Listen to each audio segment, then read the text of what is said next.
नमस्कार दोस्तों, हमारी नई वीडियो में आपका स्वागत है। आज हम अश्वत्थामा की पूरी जिंदगी के बारे में बात करने वाले हैं। अच्छे से जानने के लिए इस वीडियो को पूरा देखें और हमारी वीडियो को लाइक करें और चैनल को सब्सक्राइब करें। अश्वत्थामा का जन्म एक अद्वितीय घटना थी, जिसे भारतीय महाकाव्य महाभारत में विस्तार से वर्णित किया गया है। वह महान गुरु द्रोणाचार्य और उनकी पत्नी कृपि के पुत्र थे। द्रोणाचार्य, जो पांडवों और कौरवों के गुरु थे, अपने समय के सबसे महान धनुर्धरों और युद्ध प्रशिक्षकों में से एक थे। अश्वत्थामा का जन्म एक अलौकिक घटना थी।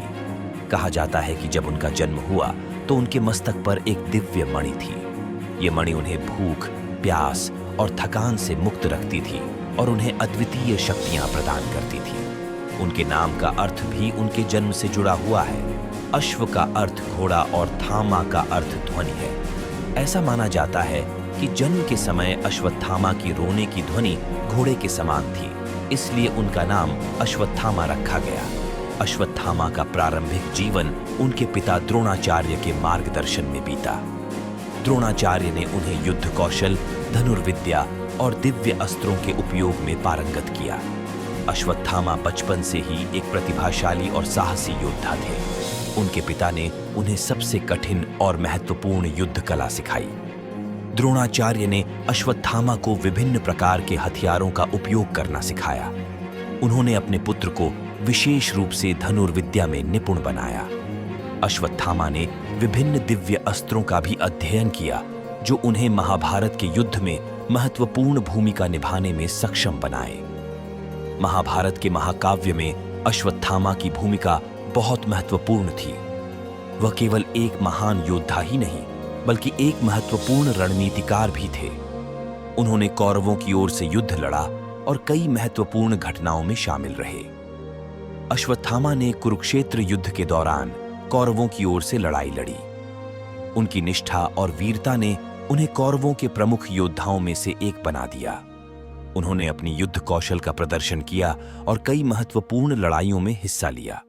महाभारत के युद्ध के 14वें दिन अश्वत्थामा ने एक महत्वपूर्ण लेकिन घातक कदम उठाया। उन्होंने दुर्योधन और अन्य कौरव योद्धाओं के साथ पांडव शिविर पर रात का हमला किया। उन्होंने पांडव समझकर द्रौपदी के 5 पुत्रों की हत्या कर दी। यह घटना महाभारत के सबसे विवादास्पद और दुखद घटनाओं में से एक थी। द्रोणाचार्य की मृत्यु महाभारत की महत्वपूर्ण घटनाओं में से एक थी। युधिष्ठिर ने झूठी जानकारी देकर उन्हें यह विश्वास दिलाया कि अश्वत्थामा मारे गए हैं। यह सुनकर द्रोणाचार्य ने हथियार डाल दिए और ध्यान मुद्रा में बैठ गए, जिसके बाद द्रुपद के पुत्र धृष्टद्युम्न ने उनकी हत्या कर दी। इस घटना ने अश्वत्थामा को गहरे आघात में डाल दिया और उन्होंने प्रतिशोध की प्रतिज्ञा ली। अपने पिता की मृत्यु से क्रोधित होकर अश्वत्थामा ने प्रतिशोध की प्रतिज्ञा ली। उन्होंने रात में पांडव शिविर में घुसकर द्रौपदी के बच्चों की हत्या कर दी। उन्हें पांडव समझकर उन्होंने शिविर में आग भी लगा दी, जिसमें कई योद्धा मारे गए। अश्वत्थामा ने पांडवों के खिलाफ ब्रह्मशिर अस्त्र छोड़ा। अर्जुन ने इसे अपने ब्रह्मशिर अस्त्र से मुकाबला किया। हालांकि दुनिया के संभावित विनाश को महसूस करते हुए ऋषियों ने हस्तक्षेप किया और दोनों योद्धाओं से अपने अस्त्र वापस लेने को कहा।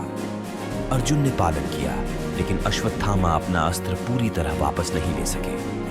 इसके बजाय उन्होंने इसे पांडव महिलाओं के गर्भों की ओर मोड़ दिया। उनका वंश समाप्त करने का लक्ष्य रखा।